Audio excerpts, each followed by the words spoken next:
Hey y'all, Data Guy here.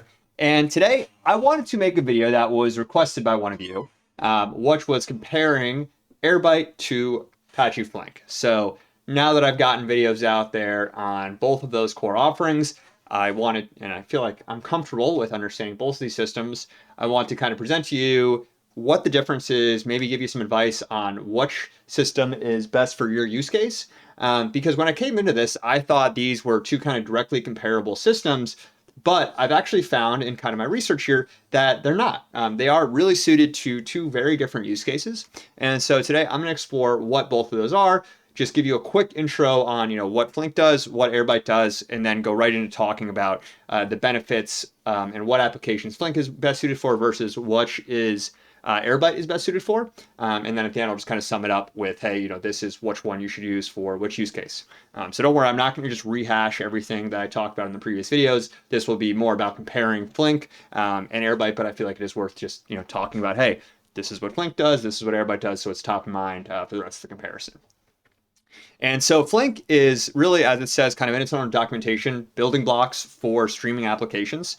It is a true streaming tool. It can do batch processing, but it was really designed for doing just-in-time true stream processing where a data point arises, it's taken by Flink and then processed. And to support that, Flink's architecture, if we go over here, is really designed to run across many, many different computers, leverage in-memory performance, and then if there isn't enough memory in the current current setup, spin up additional compute power so that it can keep processing to the state where it really claims to be able to process trillions of events per day, terabytes, and running on thousands of cores. So while you don't need to have, obviously, this use case to get started with. It can just be a simple streaming job. Flink is optimized for really large-scale data streaming use cases. Now, on the other side of things, you have Airbyte. And so Airbyte, while it isn't really designed for streaming, some people can use it as streaming because what a lot of people do, because full true streaming is very hard and typically very expensive to implement. If you want to have a big Apache Flink cluster, it's going to cost you a decent amount of money in compute. So Airbyte is really, I would say, more of an integration platform than a streaming platform. You set up your relationships using Airbyte's, they have 300 different pre-built connectors. It's open source. You're able to build your own connectors and add them to Airbyte if you need to do so. But it's really designed around point-to-point connections and moving data from one place to the other, not really monitoring, a single endpoint and then saying, hey, every time a data point is emitted, take it and run it through this process. It's more of a typical integration tool.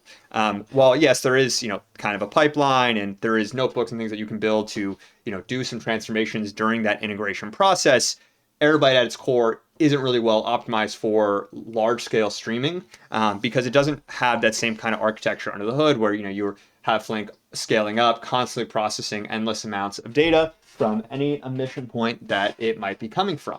So here we kind of see one of the use cases that Airbyte is particularly well suited for, which is say, hey, I have this set of sources, I have all these different applications that I need to pull data from, and I have a series of different backend databases that I need that data to connect to. Airbyte can take that data and just do a point-to-point connection and say, hey, or bring it into these destinations. Obviously, it doesn't really have the flexibility that Airflow does in terms of customization or building pipelines. It's more about saying, hey, I want to have an integration that takes data on a regular cadence from, let's say, Stripe, maybe drops some columns, does some basic transformations, but then just pushes it out to an end destination. It's not designed like Airflow to actually manage that end destination, and it's not really designed for doing this continuously. So instead of it saying, hey, every time a new record in Salesforce is created, it's more going to be, run this from Airbyte integration stream. Instead, it's going to be say, hey, every day Airbyte is going to collect all data that's been changed in Salesforce from an API and then integrate it and do some bulk transformations before dropping it at that end destination. Flink processing, on the other hand, can monitor a series of different sources. It can monitor, let's say, a Kafka data stream, different applications. So if an application has an API where, like World of Warcraft, for example, every time you as a user, kill a boar or swing your sword, that is populated through the application as a user action. And then that something like Flink would take that user action, strip any unnecessary data, maybe do some relabeling of data, make sure it fits in your existing format or existing schema, and then immediately bring that single data point into, maybe another Kafka stream that then sends it downstream or inserts it directly into a database. So instead of this happening once a day, Flink will be continuously running, continuously processing any data that is emitted from any of these different 4 sources. Now, some of the advantages of this, I'll start out with Flink first, is, obviously it's real-time performance. If you need data right then and there, you need it to be transformed. It's critical to have that, insight into what's going on in your application at that point in time. This is a great use case. It also, provides a scalability and reliability for, again, those business critical use cases where you need it real time. You need to be able to scale your compute up to handle really, really large loads of data, because any degradation of service can, hinder your monitoring. So Flink is built for those enterprise grade, really complex use cases, or just use cases where you need a constant stream of data flowing in. And it also just allows you to layer a lot of complexity on top of it as well, so that each individual data point can flow through whatever the stream is that you've designed. However, some of the disadvantages of this, number one is complexity. To use Flink, you not only need to have an understanding of how to write Java processing files, so everything in Flink uses a .jar file, and actually managing the underlying compute nodes for Flink can be pretty complex. You need to have experience running Kubernetes, managing clusters of compute, understanding how to scale that properly. And it also is very resource intensive. If you're spinning up hundreds of compute nodes to be able to process hundreds of data points continuously, it's going to cost a lot. There's just really no way around it. But if it is those business critical use cases, then maybe that cost is just, a cost of doing business, as they say. So those are some of the kind of the, advantages and disadvantages of Flink. Now, for Airbyte, it is a much easier and more user-friendly interface for just setting up basic integrations. You have those pre-built connectors. With Flink, you're going to need to hard code everything in that Java format. Airbyte, it's kind of more of a drag and drop interface where I can say, hey, pull from Salesforce, type in my Salesforce connection details, and then Airbyte has an interface for defining how you want to, change that data, when you want that integration to set, without you needing to actually be really proficient in writing any type of integration code. It also, you see that big tagline, it's got 300 different connectors, supports a wide range of different connectors. But if you're, going into the long tail of applications or things that might not be supported out of the box on Airbyte, it is pretty difficult to actually create your own connections. And that's where, the usability of an application can kind of almost become a hindrance, because they've tried to make it so easy for, their set of all of these integrations that they want, that they've thought, oh, okay, well, if they're not using one of these, it's not really worth us supporting, because it's not going to bring us, a much additional revenue by adding that connector.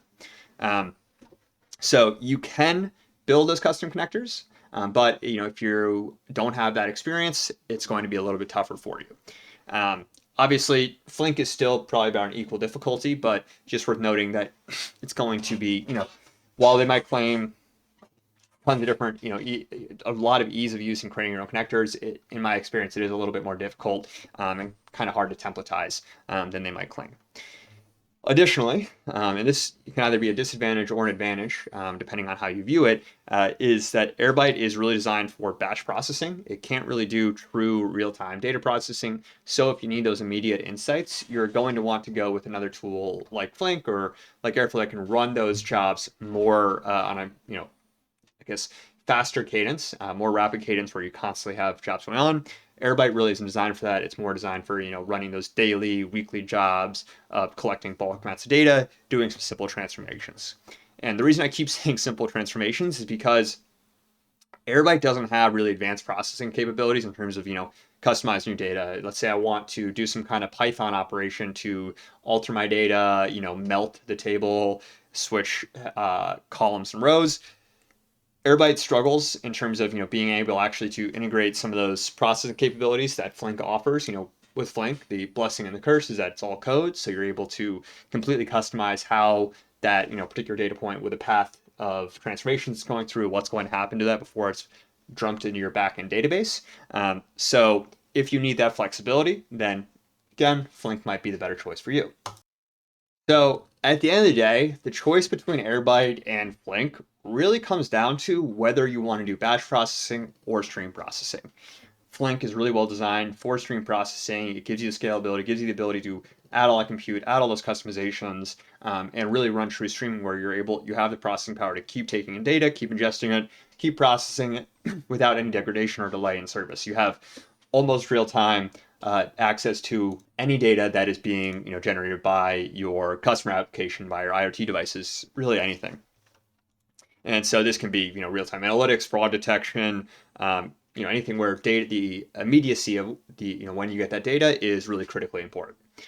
Airbyte, on the other hand, is really well designed for data integration tasks. It can keep the costs relatively low to something like Flink when it comes to integrating that data, just taking it from those sources and putting it in the end sinks. So it's really useful for consolidating from multiple sources into a single data warehouse or into a data lake, where then you perform your batch analytics, your more complex transformations, your reporting on that bulk data that's just been uploaded. So at the end of the day, it's almost like two roads to the same destination, with the only difference being that with Flink, it's going to be real time, and batch processing, you're going to have a delay of however often you're actually running those integration pipelines. So that's kind of what I think it boils down to is Airbyte, really, really good for batch processing. Flink, really, really good for true stream processing. And so that's really all I have for you today. I just wanted to kind of make this quick video because it seemed to be on the topic of a couple people's minds when I made, my first Flink video. So hopefully this helps you kind of make an informed decision on which tool you'd like to use for your use case. And I hope you enjoyed. Have a good one, y'all. Data Guy out.